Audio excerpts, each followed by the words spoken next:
Of Charlotte's criminal justice system can point to plenty of cases just like this one. They say suspects in violent crimes able to bond out before trial. And we told you about cases when those suspects are arrested for more crimes, causing families just unimaginable pain and fueling Charlotte's rise in crime. Veteran crime reporter Glenn Counts investigated the issues that advocates and police are pushing to change. Alicia Johnson loved children. She is captured on camera at the daycare in North Charlotte where she used to work. She was wanting to, work at the Levine Children's Hospital, just to be around children that she could help. But the 17-year-old didn't get to live out that dream. It ended exactly 6 weeks ago when Alicia was shot and killed along Beatties Ford Road in a botched carjacking. We wake up every day, first thing on our mind is her. Dale Johnson is Alicia's father. As tough as her murder has been on her family, there's something that makes it even worse. One of the teens accused in her death was out of jail on electronic monitoring. You angry at the fact that these guys was out here to commit the same crime. Andy Garcia was arrested in February for a violent robbery and attack. 2 women beaten with a baseball bat, leaving one of them with a broken arm. Some of our judges just slap them on the hand and go, now don't do that again. Cheryl Jones is with Court Watch, a volunteer group that keeps an eye on the justice system.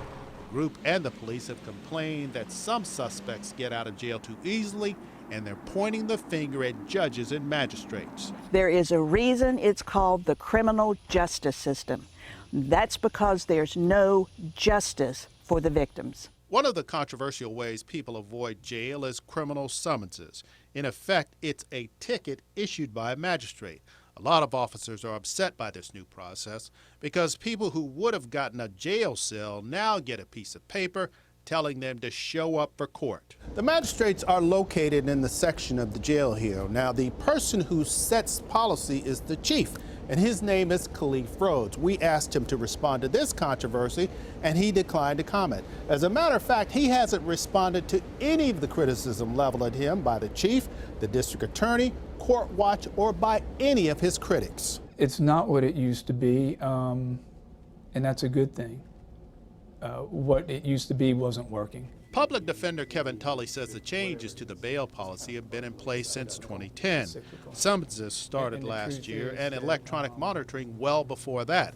He says that during most of those years, crime actually went down, and so it's not fair to blame the changes for this year's spike. Going back a couple of years, we had a spike, and then last year we had it come back down.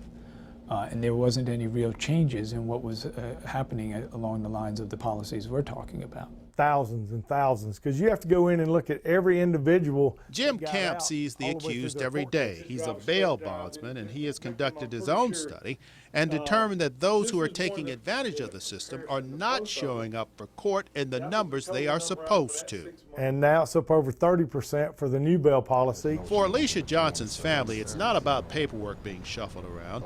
It's life and death, and the knowledge that had the system worked, they might have had the chance to see her achieve her dream.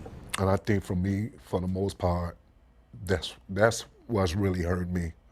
Just to know that my daughter needed me. And I would have took that bullet for her, She had a future. She had a bright future for her. In Charlotte, Glenn Counts, Channel 9 Eyewitness News. Just got to feel his pain there. Police, the district attorney, judges, and magistrates, they have been meeting to establish some common ground on this issue. We're told there's been some progress. I'll keep checking. We'll let you know what happened.